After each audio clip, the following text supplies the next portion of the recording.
ప్రభునందు ప్రియులారా, మీ అందరికీ ప్రభు అయిన యేసుక్రీస్తు నామమున శుభములు.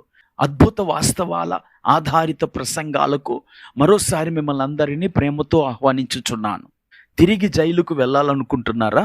నేడు ప్రపంచములో పునరావృత నేరం ఒక పెద్ద సమస్య అయిపోయింది. యుఎస్ బ్యూరో ఆఫ్ జస్టిస్ వారి స్టాటిస్టిక్స్ ప్రకారం శిక్ష పడిన నేరస్తుడు మళ్ళీ నేరం చేసే అవకాశం ఎక్కువగా ఉంటుందంట.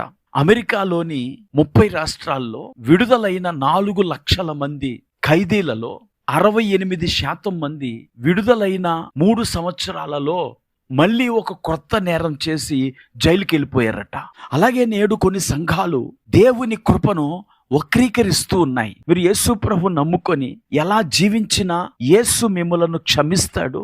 మీ జీవితం మారక్కర్లేదు, మీ స్వభావం మారక్కర్లేదు, మీరు యేసును విశ్వసించండి అంతే అనే బోధలు నేడు వినిపిస్తున్నాయి. ఈ బోధలే గనుక నిజమైతే క్రీస్తు సువార్త శక్తి ఎక్కడ ఉంటది? యేసు ప్రభు వారి యొక్క శిలువ మరణ పునరుద్ధాన ఉద్దేశం మరియు పరిశుద్ధాత్మ కుమ్మరింపు యొక్క ఉద్దేశం కేవలము మన పాప క్షమాపణ మాత్రము కాదు.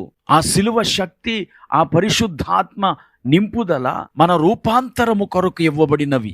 దేవుడు మనలను పాప శిక్ష నుండి మాత్రమే కాదు, పాపపు ఆధిపత్యము నుండి కూడా విడిపించటానికి సమర్థుడు. ఇర్మియా గ్రంథం 31వ అధ్యాయము 33వ వచనంలో దేవుడు క్రొత్త నిబంధనను గురించి ఇలా తెలియచేశాడు. ఈ దినములైన తరువాత నేను ఇశ్రాయేలు వారితోనూ యూదా వారితోనూ చేయబోవు నిబంధన ఇదే, వారి మనస్సులలో నా ధర్మ విధి ఉంచెదను. దేవుడు ఇక్కడ చెబుతున్నాడు, I will put my law in their inward parts. అంటే దేవుని ధర్మశాస్త్రము వారి మనస్సుల్లో ఉంచి వారు దానిని గైకొనున్నట్లు నా పరిశుద్ధాత్మను వారికి అనుగ్రహిస్తాను అని దేవుడు వాగ్దానం చేస్తున్నాడు. అదే క్రొత్త నిబంధన కూడా. అనగా దేవుడు మన హృదయాన్ని మార్చాలనుకుంటున్నాడు. ప్రియులారా, దేవుని రక్షణ ఒక బహుమానం. ఎఫెసీ 2:8 ప్రకారం మనము విశ్వాసము ద్వారా కృపచేతనే రక్షించబడి ఉన్నాము. అయితే 10వ వచనంలో అపోస్తలుడైన పౌలు దేవుడు మనలను ఎందుకు ఏర్పరుచుకున్నాడో తెలియచేస్తాడు. అది సత్క్రియలు చేయుటకై. గనుక రక్షణ ఈ లోకంలో మనం జీవించే మంచి జీవితానికి పునాది వంటిది. రక్షించబడిన వారు అంతకు ముందు జీవించని నూతన జీవితాన్ని జీవిస్తారు. అంతేగాని జైలులో నుండి విడుదలైన నేరస్తుడు మరలా నేరం చేసి జైలులోనికి వెళ్ళినట్లు పాపము మానివేసిన క్రైస్తవుడు మళ్ళీ ఆ పాపములోనికి అడుగు పెట్టడు.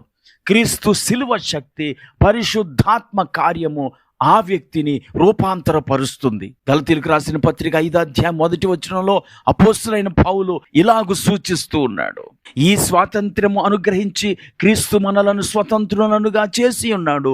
కాబట్టి మీరు స్థిరముగా నిలిచి మరలా దాస్యమును కాడి క్రింద చిక్కు కొనకుడి. ప్రార్థన చేసుకుందాం. కృపా కనికరము కలిగిన మా తండ్రి, నీకు వందనాలు. మీరు మమ్మలను పాపమనే జైలు నుండి విడిపించి ఆ పాపపు ముళ్ళును విరిచి మమ్మలను నూతన మార్గములో నడిపించే దేవుడవు. ఈ మాటలు వింటున్న వారు ఎవరైతే నూతన జీవితాన్ని కోరుకుంటున్నారో నీ శిలువ శక్తి ద్వారా, పరిశుద్ధాత్మ నింపుదల ద్వారా వారిని రూపాంతరపరిచి నీ కొరకు నూతన జీవితాన్ని జీవించే భాగ్యం దయచేయమని యేసుక్రీస్తు నామమున ప్రార్థించి వేడుకుంటున్నాము. ఆమేన్.